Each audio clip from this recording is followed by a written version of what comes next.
Salut. Donc réveil assez compliqué, j'avais un peu la flemme de me lever le matin. La nuit s'est bien passée malgré les vents forts qui m'ont on va dire bousculé tout au long de la nuit. J'ai eu l'impression que la tente allait s'envoler et toutes mes affaires et moi avec. Mais ça s'est bien passé, la tente a tenu. Ce matin encore beaucoup de vent, donc ça a été assez compliqué de remballer le camp.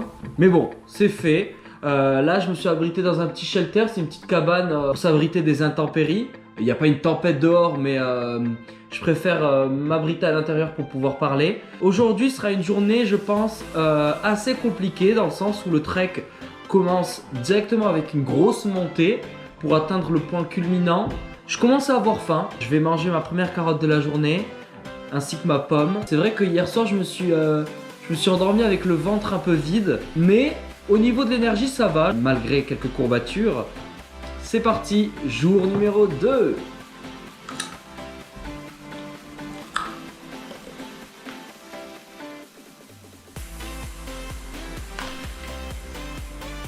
Après mon petit temps de relaxation, lecture, écriture et petit déjeuner, c'est parti, on commence enfin le trek.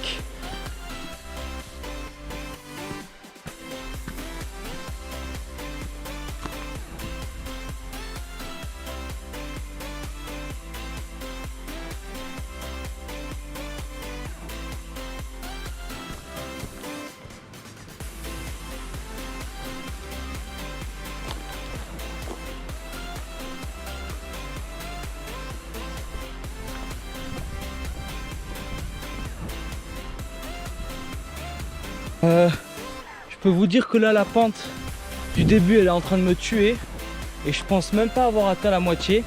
Et je sais pas pourquoi en montant là je fais que penser à la barre de chocolat que j'ai dans mon sac. Je vais essayer de ne pas la manger, mais je vous promets rien. Voilà.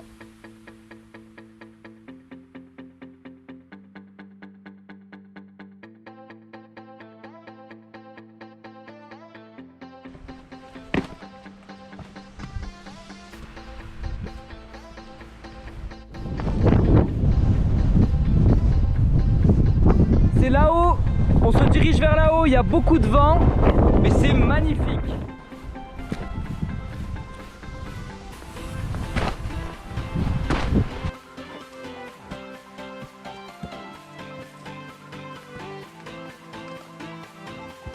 Après 2 heures de marche, j'ai enfin atteint le sommet de la grosse pente qu'il fallait traverser dès le début. Il y a beaucoup de vent et le ciel est gris depuis ce matin.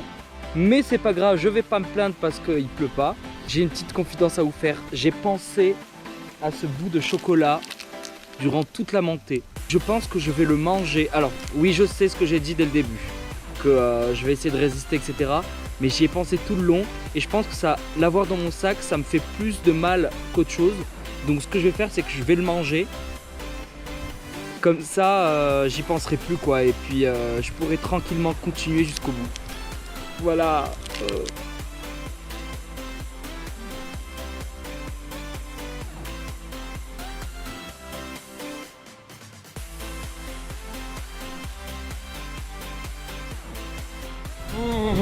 Je me suis vite refroidi, donc là je reprends. C'est parti.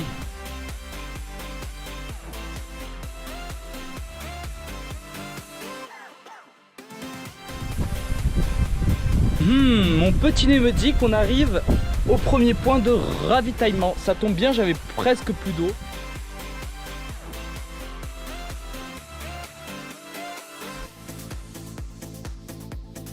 Et voilà, arrivé à la première hutte.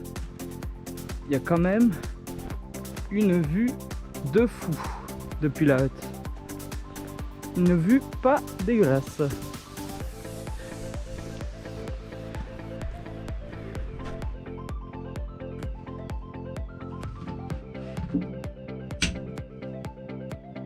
Et voilà, j'ai terminé de faire le ravitaillement, de remplir les bouteilles quoi. Et je me suis un peu débarbouillé. Donc maintenant c'est le moment où je vais devoir chercher un spot pour dormir cette nuit.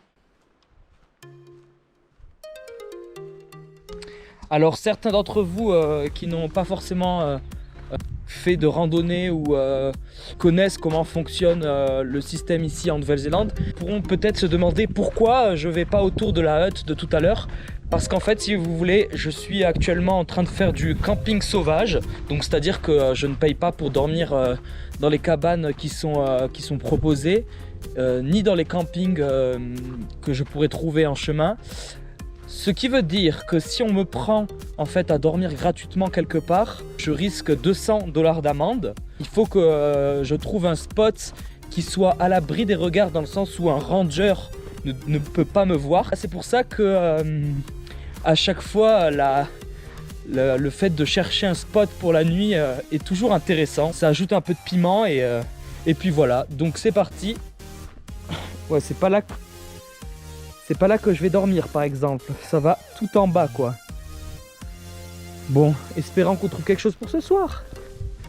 Après 30 minutes de recherche, j'ai enfin trouvé un endroit sympa là-bas dans la forêt. Je vais vous montrer. Donc qui est à l'abri des regards. Ce spot là est dégagé, bien en dehors de la vue du trek. Et plat surtout, il est plat. Je dois juste nettoyer un peu toutes les branches, tous les cailloux qui peuvent traîner. Et je pense que ça peut faire un bon spot pour ce soir. C'est parti, là je vais aller monter la tente, préparer mes affaires. Et voilà, campement prêt. J'ai fini de monter la tente, il me reste plus qu'à rentrer les affaires à l'intérieur. Et tout à l'heure je vous parlais de vous mettez pas en dessous des arbres, mon cul hein. J'ai des arbres partout au-dessus de moi. Bon, c'est toujours le risque à prendre quoi, qu'une branche nous tombe sur la gueule. Ne faites pas ça chez vous. Mais on va être bien là, on est protégé du vent, donc ça va être cool. Et voilà les amis, donc deuxième journée enfin terminée. J'ai parcouru à peu près 10 km aujourd'hui. Me voilà enfin dans la tente, je vais pouvoir me relaxer. La montée a été très dure. J'ai croisé quelques personnes, pas beaucoup. Je commence à un peu avoir marre des carottes. Mais au niveau physique, je me sens mieux qu'hier. Alors je sais pas si c'est à cause de la barre de chocolat que j'ai hontement mangé. Mais je me sens vraiment bien physiquement, mentalement aussi. Beaucoup de réflexion en marchant. Je médite beaucoup, puis voilà. Donc je vous fais des bisous. On se voit demain. J'espère qu'il ne m'arrivera pas d'aventure, de mes aventures ce soir. Demain, la descente. Bisous.